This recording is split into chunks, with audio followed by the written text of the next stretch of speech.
están? Bienvenidos y bienvenidas a esta edición especial de Perfiles. Nos encontramos con el recién electo presidente de la Cámara de Diputados, el diputado Iván Flores García, diputado del Distrito 24 de la región de Los Ríos, a quien le agradecemos también que nos reciba en este espacio, que esta es su oficina, acá en la sede del Congreso en Valparaíso. ¿Cómo han sido estos días, diputado? Hola, Carolina.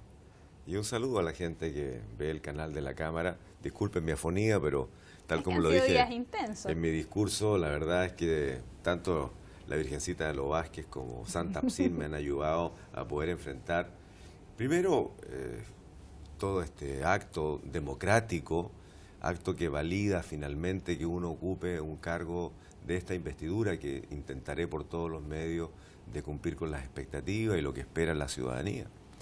Y luego, después de la vorágine que se nos viene encima a quienes asumimos esto, pero más complejo aún cuando ni lo esperábamos ni teníamos todo el aparataje preparado para ello, como lo han tenido otros presidentes de ambas cámaras. ¿Ha podido ya decantar en el cargo, sentirlo o aún sí, está en ese proceso? Me pasó hace tiempo atrás, luego de otros cargos que he tenido en gracia ocupar, que cuando logré armar una región, la región de Los Ríos, no en 180 días, que ya era extremadamente comprimido, como decía la ley, sino que lo hicimos en 4 meses. La verdad es que durmiendo muy poco, trabajando con un grupo muy compacto de personas, con una serie de trabas de toda naturaleza para poder crear una región administrativamente, desde el punto de vista del diseño, el empate o más bien la normalización de una serie de normas que impedían, qué sé yo, que se instalara la institución, etcétera. Yo pensé que no iba a volver a vivir, tener que mascar chicle, preparar comida, a escribir cosas y todo al mismo tiempo. Claro, esto para comentarle a quienes nos están viendo, usted fue delegado presidencial cuando surge entonces la idea, la propuesta desde el Congreso también y ejecutada desde el Ejecutivo de la creación de la región de Los Ríos hace algún tiempo atrás. Sin embargo, para eso tuvo 180 días, como usted dice. No, menos, fueron como 100 nomás.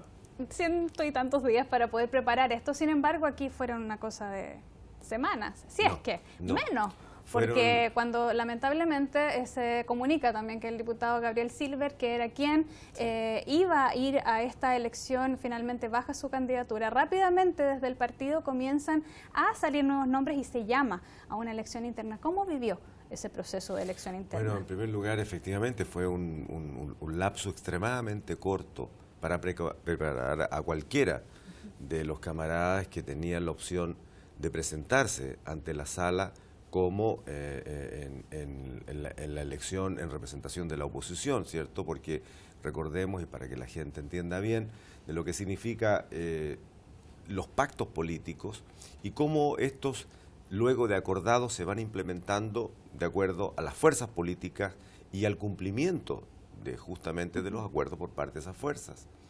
Cuando iniciamos este periodo legislativo en marzo del año pasado, 2 meses antes, de acuerdo al resultado electoral y colocado en la justa balanza y proporción cada uno de los partidos políticos, se definieron cómo estos partidos políticos que representan la voluntad popular iban a su vez a representar su fuerza y su representatividad en la mesa, ¿cierto?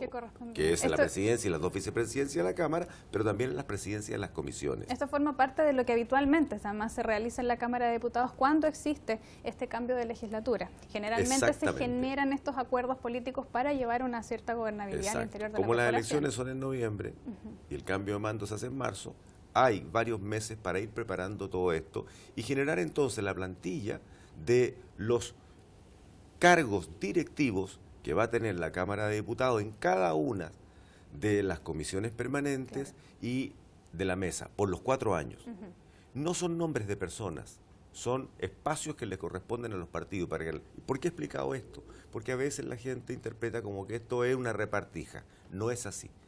Tal como la gente elige al partido A o al partido B, y uno puede ser 3 veces más grande que el otro, esa misma representatividad popular tiene que estar expresada en los cargos de responsabilidad que toman decisiones o conducción. De tal manera, entonces, que en este caso, este año le tocaba presidir a la Democracia Cristiana, la Cámara de Diputados, al PPD, la primera vicepresidencia, y al Partido Radical, la segunda vicepresidencia, que son los 3 cargos principales de la Cámara. Bueno, como ya comentaste, Carolina, la decisión que toma, y la toma él, el diputado Gabriel Silver, la toma en un momento muy complejo porque ya estábamos sobre los plazos. O sea, estábamos a una semana de que... A una semana. Y en un tema muy complejo, muy doloroso para él, para su familia, porque producto de un anónimo. Y eso, ojo, porque genera un precedente muy peligroso para las instituciones o para la institucionalidad cuando la comunidad reacciona frente a algo que no debería tener más trascendencia que la intención de hacer daño de alguien que hace un anónimo, porque si no, entonces haga la denuncia derechamente con todos los antecedentes que haya. Pero es el escenario, el momento político. Es que a eso quería llegar, claro. Porque en ese escenario político, porque si fuera otra condición, lo más probable es que Gabriel no haya bajado su candidatura que legítimamente le corresponde y haya buscado los mecanismos para poder entonces aclarar las cosas, ¿te fijas? Y haber seguido el curso normal. Pero como estábamos contra los plazos, él decide asumir, digamos, una condición difícil y decirle al partido, yo no voy a postular, sino que cedo el espacio. Eso me va a dar tiempo para recuperar mi honra, para decir que lo que yo señalo es sencillamente la verdad. Y en ese escenario entonces la Democracia Cristiana comienza a buscar a quien lo represente. Y legítimamente, por supuesto, cualquiera de los nombres que hubiese sido de la bancada habría tenido el mismo respaldo. Sin embargo, se vive un proceso eleccionario previo, en el que también su nombre aparece con esta premura que estábamos viendo de cómo se dieron los acontecimientos. ¿Cómo lo vive usted en términos personales? Fue curioso, porque Carolina. Además está en un espacio de competencia junto a otro camarada. Entonces, ¿cómo se vive este? Fue muy curioso, porque la verdad es que yo no lo busqué. Yo no estuve dentro de los primeros nombres que apareció en la prensa, porque no lo solicité.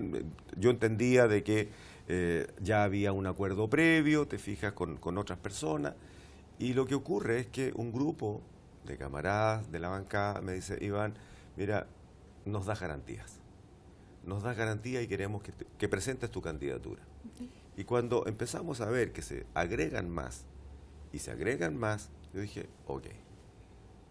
Si ustedes creen que yo los puedo representar a todos y hacer una buena tarea, de acuerdo. Y eso ocurrió un día martes, el miércoles estábamos en reuniones, hubo otros candidatos que legítimamente querían optar y finalmente terminamos acordando que íbamos a darnos un plazo para que todo el mundo, no todo el mundo, dentro de los 14 que claro, quisiésemos estar allí, de la bancada, ¿no? De la bancada, que pudieran aparecer otros interesados, lo resolviéramos el día lunes siguiente en una elección interna. Y en esa elección interna, nuevamente se genera otro momento de incertidumbre, porque sí, no se alcanza la mayoría que se había solicitado. Que habíamos acordado. Claro, que se había acordado. No es una cuestión que corresponda a la universalidad, digamos, de un proceso electoral donde el que tiene más de un voto gana, sino claro, que nosotros habíamos acordado que sea la mitad más uno de la claro, bancada. Entonces ahí se tiene que generar otro espacio de conversación, sí, para finalmente llegar a su nombre. Y que fue muy bueno porque ese espacio de debate, porque fue un debate no solamente de un voto más, un voto menos, no, tenía que ver con que en la Democracia Cristiana, como cualquier otro partido político, también tenemos un abanico de posturas, claro, frente a distintos temas.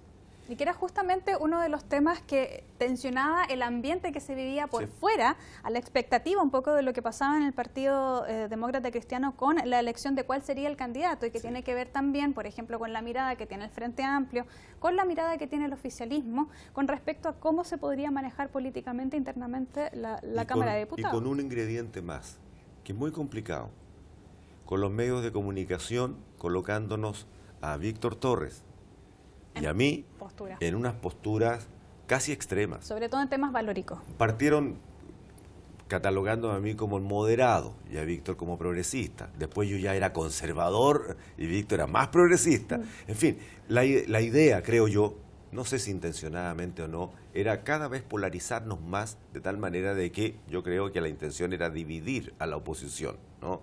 y que definitivamente se generara un quiebre dentro de los que están un poquito más acá, un poquito más allá. Bueno, el asunto es que en este escenario, cuando decidimos que, pese a que había ganado en el número de votos, someternos estrictamente a lo que había sido la condición de la elección, que era mínimo 8, yo obtuve 7, tuvimos varias horas de conversación, cerca de 3 horas, donde pudimos conversar de algunos temas que de pronto en esta carrera que tenemos todos los días los parlamentarios en el Congreso, que es correr de reuniones a la sala, de la sala a otras reuniones, el almuerzo que nunca es un almuerzo tranquilo, porque el almuerzo uno está cuchareando y está conversando de los temas, recibiendo a un ministro o recibiendo a un líder político, hablando de cosas y de repente estamos atrasados en las reuniones, corriendo por las reuniones hasta la noche muy tarde.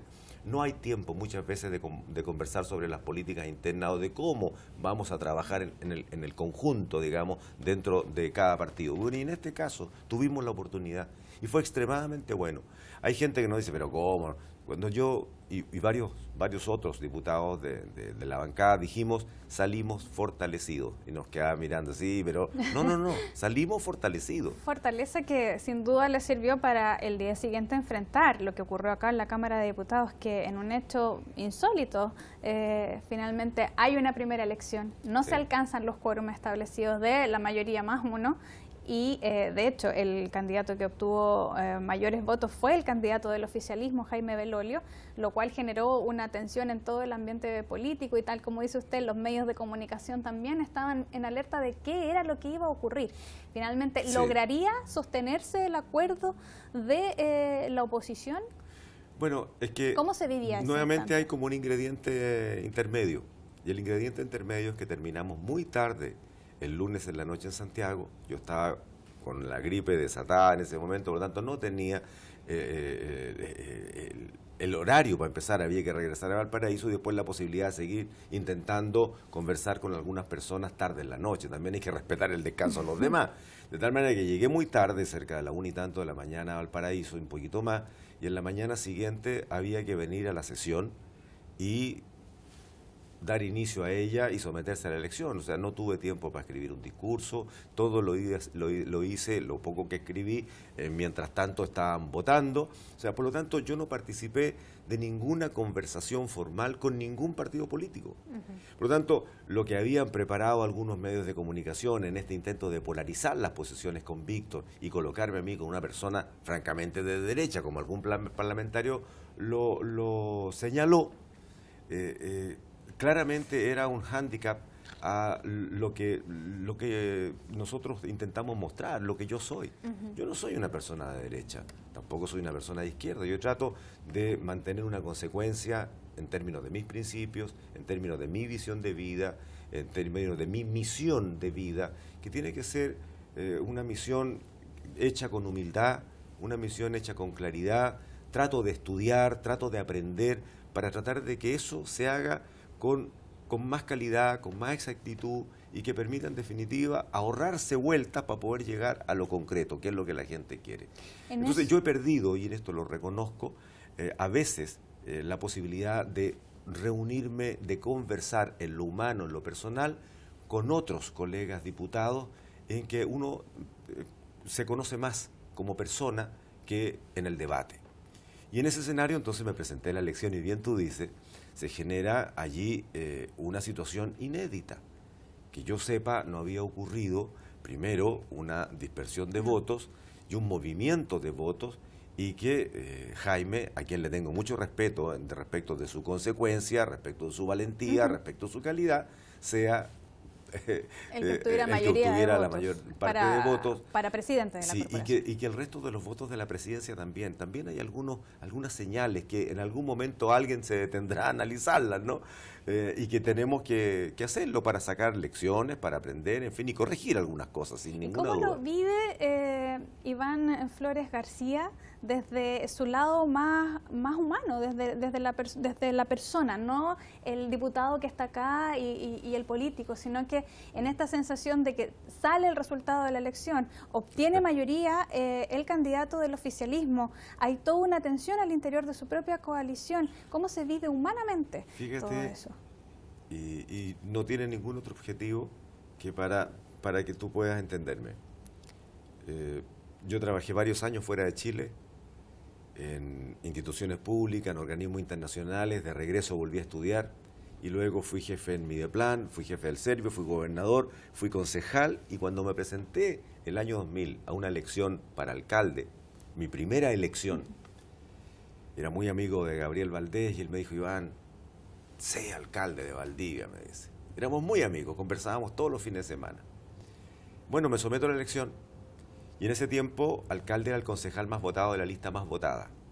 Nosotros sacamos 1/3 más de votos que en ese tiempo la Alianza, ¿cierto? Hoy día el Chile Vamos, y sin embargo perdimos la alcaldía y perdimos un concejal, porque la ley decía, excepto si uno de los candidatos saca más del 30% de los votos, y mi hoy colega diputado Berger sacó el 30,06 o algo así. Me ganó por poquito, pero me ganó. Todos ellos trabajaron por su nombre, en cambio la concertación nos dispersamos completo. Cuando pierdo la elección, fui a saludarlo y me fui a mi comando. Y estaban todos muy tristes. Y mientras yo conversaba con algunas personas, vienen los medios de comunicación y le preguntan a mi hija, que era chiquitita, estaba en el colegio, ¿qué te parece? Le dicen que tu papá, siendo una persona que duplicó al alcalde actual en votos, que su lista sacó la mayor cantidad de votos y pierde la elección. Y mi hija le dice, bueno, ustedes perdieron un alcalde, yo gané a mi papá. Cuando mi hija dice eso, a mí me marcó, te digo, me emociona cuando me acuerdo.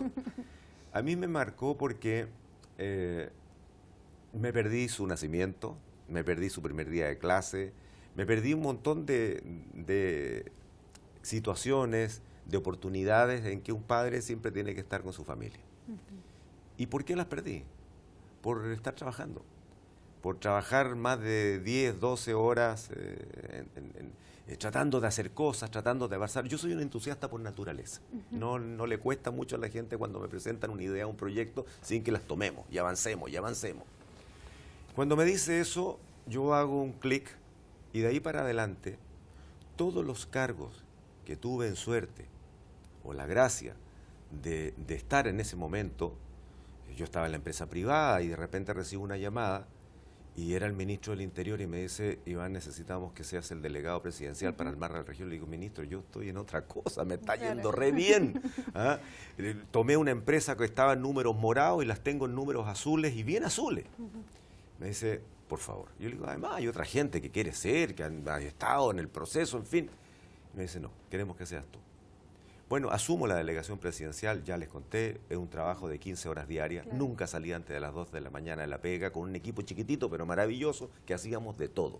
¿Y qué hacía con la familia, con la hija? Nada, pues, o sea, yo le pedí permiso a mi familia, porque de verdad no estaba nunca. Era de lunes a lunes prácticamente el día completo, porque sabíamos que ya no era voluntario.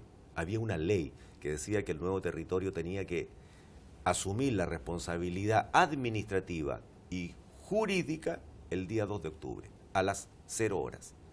Si se caía una señora en un espacio público, finalmente tenía que ser la institucionalidad de la región la que responda por ello. Si venía un contratista y quería cobrar algo, ya no lo podría cobrar en Puerto Montt, tendría que cobrarlo en Valdivia. ¿Y cómo lo iba a hacer si no estábamos con la institucionalidad terminada? Entonces era una carrera. Lo logramos. Y un par de días antes, cuando ya medíamos que eso se podía lograr, llamé al ministro del Interior y le dije, ministro, vamos a cumplir, yo llego hasta el 1 de octubre, el 2, búsquese un intendente. Me dice, imposible, vamos a tener que echarla a andar, si hay que armar los concursos públicos, lo demás. Además nos habíamos metido en el tema presupuestario, que no era la materia que teníamos que armar. Por lo tanto, fíjate, de ahí para adelante yo siempre me preparé para ganar o para perder. Cuando a uno se le va la vida o su principal preocupación es llegar al cargo, yo creo que uno pierde el sentido del propósito para lo cual tú vas a estar o no allí. De tal manera que yo llegué ese día y ahora te contesto la pregunta, pues la tremenda vuelta larga, tengo ese problema. Trato de ser, bueno, mi pasada por la universidad me complica porque trato de explicarlo todo y eso a veces enreda las cosas, discúlpame. Cuando llego a ese primer resultado, yo estaba más tranquilo que muchos de mis colegas que estaban ahí desde la oposición.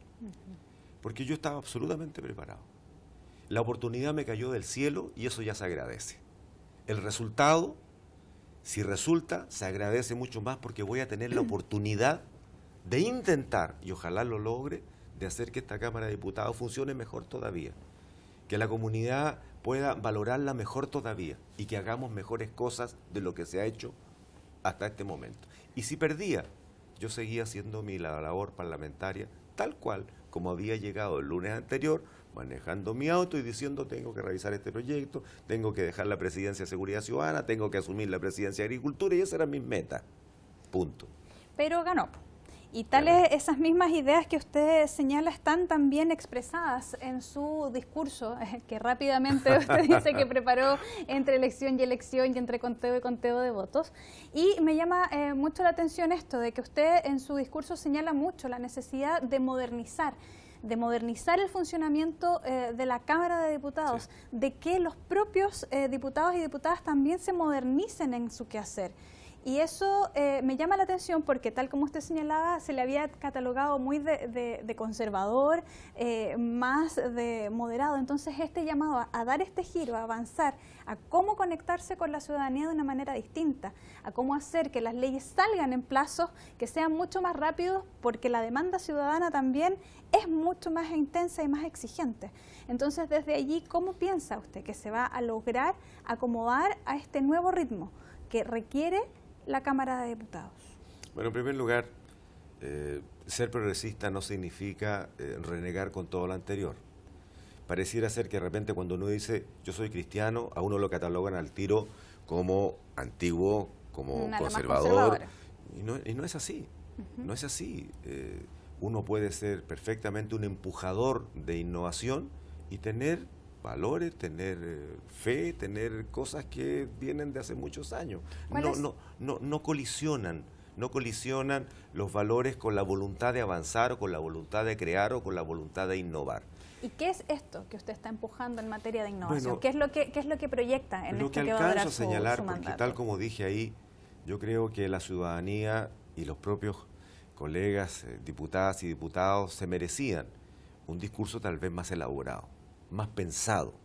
Lo que alcancé a hacer esboza lo que yo definitivamente creo que tiene que ser la Cámara. Y espero que en este año que tengo la posibilidad de conducirla junto con los dos vicepresidentes, podamos a lo menos generar las bases para hacer este cambio. ¿Cuál cambio?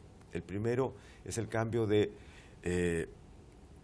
actitud institucional, y aquí hablo de la actitud colegiada, pero también el cambio tecnológico o de maneras de hacer las cosas, que la ciudadanía primero se informe de lo que hacemos.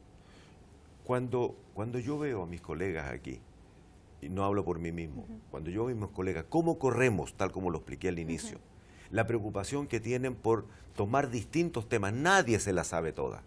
Y aquí pasamos de una comisión a otra donde uno tiene que cambiarse, iba a decir el cassette, como switch, digo ahora, sí, mejor hablemos del switch más universal, trasciende los tiempos. Cuando uno se cambia ese switch cada 5 minutos y tomando temas, exige un esfuerzo y una capacidad de concentración, una capacidad de aprendizaje que no pocas personas, digamos, tienen. ¿Y eso no se está viendo, no se o está al leyendo? Revés, que pocas personas tienen en la velocidad que aquí se requiere. ¿Y eso desde afuera no se valora? Es que ese es el problema. Cuando se hacen las evaluaciones institucionales, el poder legislativo está en los niveles más bajos. Y yo creo que eso es muy injusto, tremendamente injusto. Porque aquí se aprueban proyectos de ley todos los días, todas las semanas legislativas. Y son cosas que se aprueban buscando el mejoramiento de lo existente para beneficio de la ciudadanía. Entonces, la pregunta es, ¿cómo decirle a la ciudadanía que hoy día aprobamos una ley miscelánea que permite mejorar las condiciones no solamente de los profesores, sino que de todos los trabajadores de la educación en distintos ámbitos, que la juntamos, que el Senado le hizo algunas modificaciones, que la Cámara la toma, la vuelve a trabajar y finalmente terminamos una comisión mixta para que no solamente los directivos, sino que también los asistentes de la educación, en fin, la comunidad escolar mejore sus condiciones de trabajo. ¿Cómo le informamos eso cuando todos los días lo hacemos? Entonces, no cuadra, no encaja el hecho de que la ciudadanía tenga una valoración baja con lo que efectivamente aquí se hace. Hay otro punto también Entonces tenemos que hacer eso, tenemos que buscar el punto de cercanía, de idioma, de tecnología, de metodología que permita que la gente se interese por lo que hace este poder del Estado. Y en consecuencia también, cómo la ciudadanía puede proponer temas, no a piedrazos, no a gritos en la calle, sino que cómo encajamos a la ciudadanía, no solamente también a través de su parlamentario, sino cómo hacemos para que efectivamente uno se pueda alimentar de los temas que realmente le importan. Otro tema que usted también señala en importancia tiene que ver con que esta misma pega que usted me describe de cómo hacer que finalmente los temas puedan ser abordados de una mejor manera en la Cámara de Diputados, tiene que ver con qué pasa después, con cómo se hace el seguimiento a efectivamente esta norma está cumpliendo con el objetivo para el cual fue propuesto. Por ejemplo, un claro ejemplo sobre los reglamentos, por ejemplo. Los reglamentos que necesitan las leyes para que puedan comenzar a funcionar de manera efectiva y que la ciudadanía pueda ver el efecto que tienen. Bueno, a ver, antes de eso me estaba acordando de un tema, Carolina. Alguna de las personas que nos está mirando sabrá que este Congreso tiene una de las mejores bibliotecas de Chile y de América, que está suscrita a casi 3.000 revistas especializadas del mundo, en donde si se necesita tener una información de lo último que está pasando en algún lugar del mundo, se puede hacer a través de la Biblioteca del Congreso Nacional. Primera pregunta. Bueno, vuelvo al tema. El caso de los medidores inteligentes, yo creo que nos vuelve a encender otra señal de alerta, porque a diferencia de lo que la gente dijo y cómo nos trató la gente, que fue durísimo, nunca me habían insultado de tal manera, y conversando con los colegas, les pasó lo mismo. No nos habían insultado ni tan frecuentemente ni de tan grueso calibre como ocurrió ahora. Es que era algo que afectaba directamente al bolsillo de las personas. Éramos prácticamente inocentes. Es difícil de entender cuando una normativa sale de acá, pero tiene que tener el funcionamiento en base al reglamento, que es donde estuvo finalmente el conflicto de los medidores. Para que la gente también nos entienda, cuando uno aprueba una ley, la ley no puede contener todos los detalles de cómo esa ley va a ser aplicada. La ley es un gran paraguas que define el tema, el subtítulo de la canción y eso. Cómo se va a aplicar, en qué condiciones se va a aplicar y etcétera, etcétera, lo define el reglamento, que ese sí va detallado. Nosotros aprobamos una ley de una manera y esperaríamos entonces que los reglamentos vayan alineados con el espíritu de la ley, o sea, el propósito que tenía esa ley y con el contenido de la ley. Bueno, ahí entonces en mi discurso lo digo, no solamente deberíamos tener una estupenda oficina de evaluación de la ley, porque hay una oficina que más bien hace participaciones ciudadanas para ver qué es lo que la gente opina respecto de la ley antidrogas, por ejemplo. Y la gente opina, se hacen talleres, van los expertos, van los técnicos, van los representantes de la comunidad, van organizaciones sociales, van dirigentes, van líderes y opinan de la ley. Y ahí uno toma nota para ver qué se puede corregir. Lo que no tenemos es un seguimiento de la ley. Y no de algunas al azar. Todas las leyes deberíamos seguirlas a raíz de lo que pasó, por ejemplo, con los medidores. Porque una cosa es lo que nosotros podemos aprobar y otra cosa es lo que hace el Ejecutivo, el Gobierno, porque son los ministerios los que en definitiva, a través de un decreto, dictan el reglamento. Y hemos descubierto a raíz de lo mismo que hay una buena cantidad de leyes que hasta el momento, hasta el día de hoy, de esta entrevista, no tienen reglamento. Por lo tanto, son interpretativas. Como le interpreta una persona, sí, cumple con la ley. Como le interpreta a otra persona, también cumple con la ley. Eso no puede ser. No puede ser. Ahí queda una tarea pendiente bastante intensa entonces para desarrollar. Y la descubrimos a golpe, la descubrimos a través de los medios que nos estaban diciendo, y ustedes no se dan cuenta que lo que aprobaron, no, si nosotros sabíamos lo que aprobamos. Lo que no sabíamos era la consecuencia práctica, producto de que entre medio hubo una norma técnica que apuntaba a hacer una cosa distinta. Yo no digo si era bueno o malo. Ojo, no estoy valorando esa norma técnica. Estoy diciendo de que fue sorpresa para todos, incluyendo a todos los parlamentarios. Entonces, ¿cómo se corrige esto? Que la misma Cámara vea si el gobierno, cualquiera sea, finalmente pudo implementar la ley a través de un reglamento, manteniendo la línea que aprobó el Parlamento. Nosotros tenemos el poder legislativo, nadie más. Por lo tanto, nosotros deberíamos preocuparnos de que efectivamente esa ley que salió se haga en el mismo sentido. El diputado Gaona, que fue uno de los autores de ese proyecto, no se mereció nunca los insultos que recibió él y todos nosotros, porque el espíritu era, pero tremendamente plausible. Diputado, hay muchos temas, sin duda, hay mucha tarea pendiente en la Cámara de Diputados para continuar para todos lados. Con esto, pero finalmente el tiempo se nos hace poco para poder alcanzar y poder profundizar en cada uno de ellos. Sin embargo, brevemente, y para ir cerrando esta entrevista, no puedo dejar de preguntarle con otro de los hechos que ha generado bastante, que ha llamado mucho la atención, tanto de los medios como de la ciudadanía, y que tiene que ver con la visita del presidente de Brasil a Chile, y en el cual usted, como presidente de la Cámara de Diputados, se restó de participar. Sí. ¿Cómo el fundamento de aquello y cómo también eso marca un punto de diferencia, un punto de... He recibido aplausos y he recibido críticas. Desde la Cancillería, de hecho, se señaló como un desaire de la corporación. No sé cuál fue mayor, pero voy a decir con claridad que tengo muy claro el rol que debo cumplir. Y tengo muy claro que yo represento una institución y no me represento solamente a mí mismo. Y que tengo muy claro que la investidura que la Cámara de Diputados tuvo en gracia otorgarme es una investidura de alto nivel. Y lo voy a decir con muchísima humildad, lo podría decir con más facilidad si se tratara de otra persona. Pero en términos jerárquicos está el presidente de la República, luego viene el presidente del Senado, el presidente de la Corte Suprema y el presidente de la Cámara de Diputados. En ese escenario, cuando yo tomo la decisión de no asistir, lo voy a decir con claridad, primero porque no habíamos recibido invitación. Y eso es así. Lo segundo es que, aunque lo hubiese recibido, y sabiendo de que el presidente Bolsonaro es el presidente de los brasileños por elección democrática, yo debería haber representado a nuestra institución, la Cámara de Diputados de la República de Chile, independientemente de quién sea el personaje. Eso era lo que se solicitaba desde el gobierno. Bueno, eso era lo que se solicitaba. Entonces podrían haber invitado, primero que todo. Segundo, lo que ocurre es que las declaraciones del presidente Bolsonaro no son las declaraciones de Maduro cuando le habla a los venezolanos de lo bueno y lindo que es el país y su dictadura. Las declaraciones del presidente Bolsonaro, antes de ser presidente y después, tienen que ver con Chile. Tienen que ver con las muertes y las violaciones a los derechos humanos en Chile. Tienen que ver con sus propias declaraciones sobre un comportamiento homofóbico, ¿cierto? Y no voy a seguir la larga lista de conceptos que están detrás de sus declaraciones, que apuntan en un sentido absolutamente contrario a lo que nosotros entendemos que son los derechos fundamentales de las personas. Y por eso tomo la decisión. Y entonces, por esas dos razones, por la falta de invitación, yo no llego donde no se me invita, que me imagino, y no me cabe en la menor duda, que fue una desprolijidad de alguien que nos la hizo llegar.